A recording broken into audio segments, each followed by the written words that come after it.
About I think so many things you might have learned by this time. ఇప్పటికీ చాలా సంగతులు మీరు నేర్చుకొని ఉంటారు. So about three things you might have learned. మూడు సంగతులు మీరు నేర్చుకొని ఉంటారు. What are those three things? ఏంటి ఆ మూడు సంగతులు? Yes. Already forgotten, మర్చిపోయారు. నేను మర్చిపోయాను. Ask, believe, confess. Good. So these are the three things which you already learned. ఇదివరకే నేర్చుకున్నారు. అడగటము, విశ్వసించటము, ఒప్పుకోవటం.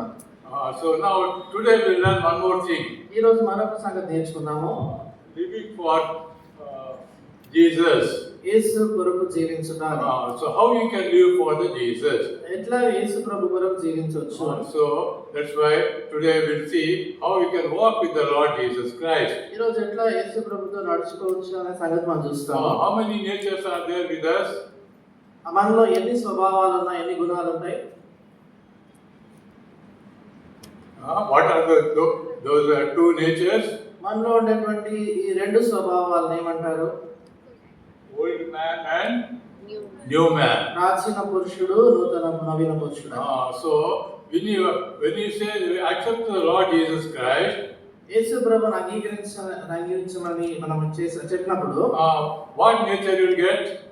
మీరు అంగీకరించినప్పుడు ఏ స్వభావం పొందుతారు? New nature. నవీన స్వభావం. Before that, దాని ముందు old nature. ప్రాచీన స్వభావం. If you turn to Ephesians 4th chapter, ఎఫెసీ పత్రిక 4వ అధ్యాయం చూస్తే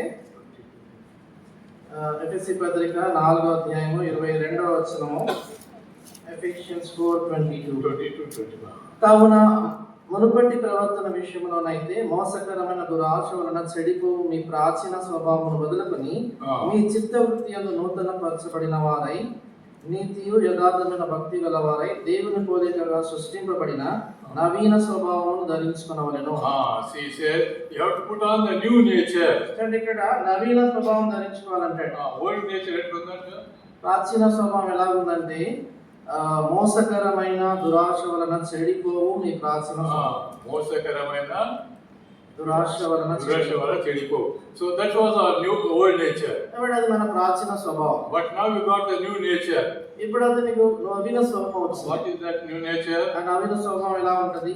నీతి యథార్థమైన భక్తియు గలవారై దేవుని పోలికగా సృష్టింపబడిన నవీన స్వభావం. నీతి యథార్థత దేవుని పోలికగా సృష్టింపబడిన వారు. So we have to put on this new nature. కాబట్టి నవీన స్వభావాన్ని మనం ధరించుకోవాలి. So now